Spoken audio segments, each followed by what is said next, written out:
pleno feriado de Corpus Christi, uma sexta-feira, e eu tô aqui de casaquinho porque Belo Horizonte tá super frio e temos Giro da Jana com repertório sociocultural, com indicações de filmes e documentários e tudo o que você precisa para se dar bem não apenas na sua redação, no formato Enem, FUVEST, Unicamp, mas para saber conversar sobre o que acontece no Brasil e no mundo.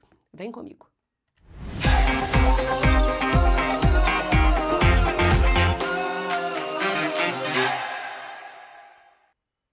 Ó, tô aqui num dia frio, numa sexta-feira, 31 de maio, e estou gravando para vocês. Isso é muito amor, então você vai aproveitar e clicar aqui embaixo para dar um like nesse vídeo, para assinar as notificações, para se inscrever no canal e deixa também quantos graus está fazendo aí na sua cidade. Agora, em Belo Horizonte, 16 graus, tanto que eu tô até de casaquinho por cima da roupa de gravação. E, além de tudo, tem muita coisa acontecendo no Brasil e no mundo. O tempo, como diz o Cazuza, não para e nós também não. Então, vamos direto para o primeiro acontecimento que a minha equipe separou e eu vou comentar de surpresa? Beleza. Crianças pobres nascem com alguns gramas a mais e se tornam obesas cedo no Brasil. Na minha opinião, isso é a prova da importância da abordagem biopsicossocial de saúde.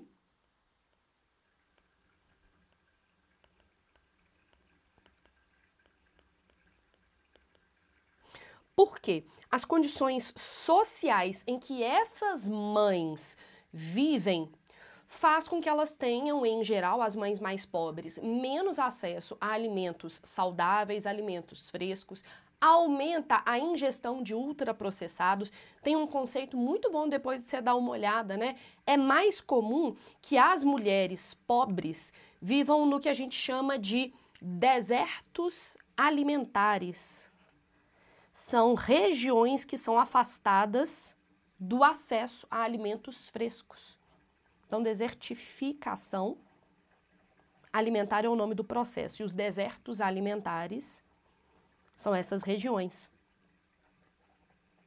E aí, essas mulheres que vivem nesses desertos alimentares tendem a ter menos acesso a alimentos frescos, alimentos saudáveis, tendem a ter maior sobrepeso durante suas gravidezes, em geral não são tão ativas fisicamente quanto mulheres das classes médias e altas, e os seus filhos nascem ligeiramente mais gordinhos do que os filhos das classes mais altas. E aí o que é interessante é que essas crianças que são um pouco mais pesadas ao nascimento são as crianças com maior probabilidade de desenvolver obesidade cedo no Brasil, ou seja, obesidade desconstruindo aquele conceito gordofóbico de que a pessoa é obesa por preguiça, tem fatores socioeconômicos. Vale a pena, a respeito disso, ver um documentário brasileiro que fala, entre outras coisas, da desertificação alimentar, dos desertos alimentares.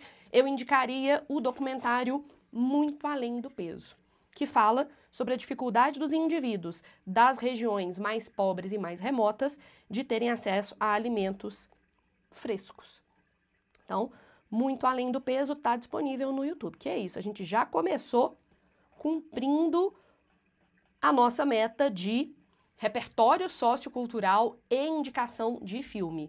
Mas você não vai embora não, né? Você vai ficar comigo até o final aqui. Me conta aqui embaixo se você já assistiu ao documentário Muito Além do Peso ou o que você usaria como argumento ou como repertório sociocultural em que se falasse sobre a obesidade entre as crianças brasileiras.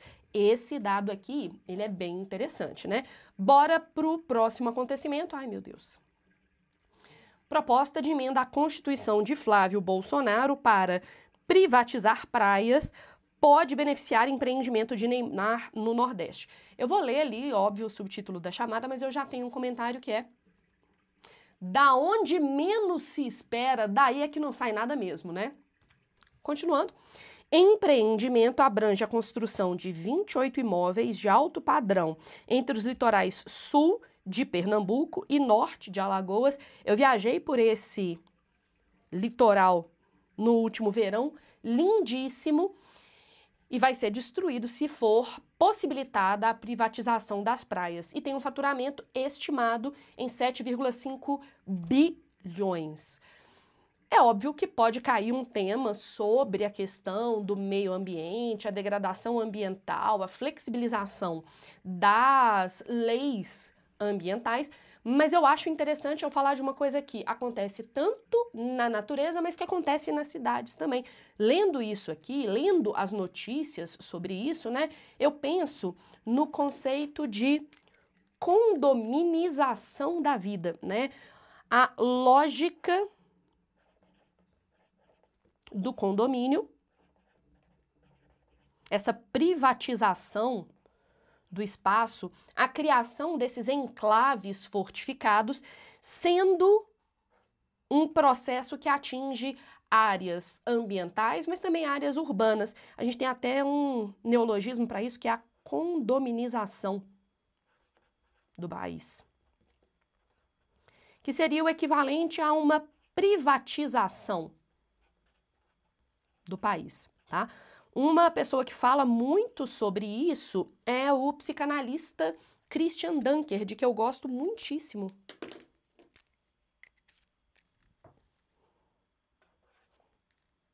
Acho que vale a pena vocês procurarem. Ele tem um artigo sobre isso. Acho que é na revista Pisiagrama. Quando vocês vão anotando ou printando, eu vou procurando aqui no meu computador, tá?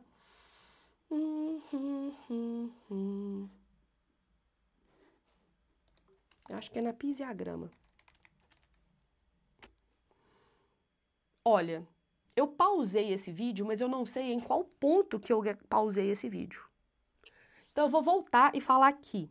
Essa notícia, quem sabe é ao vivo, né, basicamente. Essa notícia, né, a proposta de emenda à Constituição do Flávio Bolsonaro, que pode privatizar praias, me lembra a ideia de lógica do condomínio, ou o processo de condominização, é um neologismo, por isso eu coloquei entre aspas, tá? Christian Dunker, que é um psicanalista brasileiro, de que eu gosto muito. Então, repertório sociocultural vem da psicanálise, apesar de não ser ligado apenas à psicanálise, é uma discussão já muito comum na arquitetura e no urbanismo,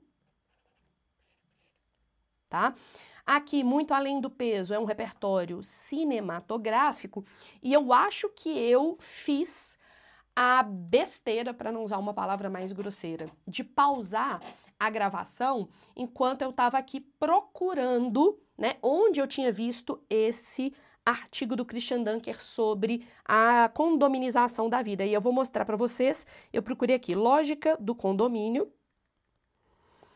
e isso tá na revista Pisiagrama, que é uma revista ligada à área de arquitetura e urbanismo aqui em Belo Horizonte, tá? Então deixa eu deixar para vocês aqui, só para vocês acompanharem. Revista Pisiagrama, gosto muitíssimo dela. É um texto do Christian Dunker, se chama A Lógica do Condomínio. Muito legal, e ele vai mostrando como o fato de vivermos cada vez mais em espaços privados, essa lógica de privatização da vida, de condominização da vida, faz com que a gente perca a habilidade de conviver com a diferença, né? E, sem dúvida, por que eu tô falando sobre isso neste comentário aqui? Porque a praia é um dos poucos espaços públicos democráticos que temos no Brasil. E eles estão tentando acabar com isso também. Então, eu indicaria Lógica do Condomínio, Condominização, texto do Christian Dunker. Mas tem várias entrevistas dele falando sobre esse conceito também, tá? Próxima notícia. Congresso mantém veto de Bolsonaro que impede punição de fake news nas eleições. À época, o então presidente justificou o veto sob a alegação de que o trecho contraria o interesse público dele e da família dele, né? E poderia afastar o eleitor do debate.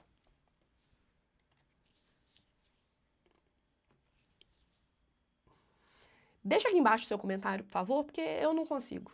Eu estou absurdada. Congresso Nacional manteve o veto do ex-presidente que impede a tipificação do crime de comunicação enganosa em massa em período eleitoral, disseminação de fake news, com pena de até 5 anos de reclusão. Não tem como eu não ver essa notícia e não pensar, por exemplo, em O Dilema das Redes, que é o filme, né? Um documentário que tem na Netflix. Fez muito sucesso no inicinho ali do período pandêmico. Tem também um mais focado no processo eleitoral norte-americano que se chama Privacidade Hackeada. Pra vocês entenderem qual é a ligação entre algoritmos, fake news e manipulação eleitoral, tá? Ambos tem na Netflix, então deixa eu pôr aqui o Nzinho de Netflix. Eu só tenho isso para indicar. Assistam a um, ao outro ou aos dois e entendam, entre outras coisas, porque o Congresso quer manter a divulgação de notícias falsas. É porque vários deles foram eleitos com notícias falsas. Não falei nenhum nome, então não posso ser processada, né? Próximo. Planos de saúde alegam prejuízos para se livrar de idosos e crianças autistas. Operadoras defendem rescisão unilateral de contratos. Para vocês entenderem, rescisão unilateral de contratos, chega um e-mail, chega uma cartinha na sua casa falando assim: oi, nós somos do plano de saúde tal que você contratou. A gente está cancelando o seu contrato. Basicamente, é uma comunicação falando assim: te vira, você está velho demais, ou você é dependente demais, ou você dá custo demais para eu cumprir o contrato que eu assinei com você. É, pessoal, é a mão invisível do capitalismo, é a mão invisível do mercado te dando um tapa na cara. O cliente interessa quando está saudável e deixa de interessar quando está doente, o que é um contrassenso, porque a gente contrata o plano de saúde para a manutenção da doença. Eu fico imaginando, por exemplo, vocês discutindo isso num tema como a importância do SUS no contexto brasileiro contemporâneo. Eu acho que seria uma boa proposta de redação. E aí eu acho que eu assistiria ao documentário SUS 30 anos, que tem no YouTube. Então deixa eu marcar as coisas que tem no YouTube, né? O Muito Além do Peso tem no YouTube. E o SUS 30 anos também tem no YouTube. Ele mostra como o SUS foi a primeira estrutura pública de atendimento igualitário e universal das pessoas. A solução não é sucatear o SUS. A solução é melhorar o SUS para que a gente fique cada vez menos refém da mão invisível do mercado que está sempre dando aquele tapa maroto em nossos traseiros, não é mesmo? Próxima notícia. Câmara aprova projeto que permite clubes de tiro a menos de 1 quilômetro de escolas.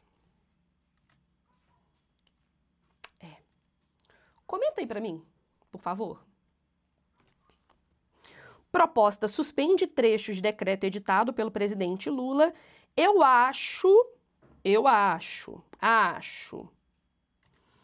que pode ser uma medida que aumente um tema que pode ser tema do Enem, que é a violência nas escolas brasileiras.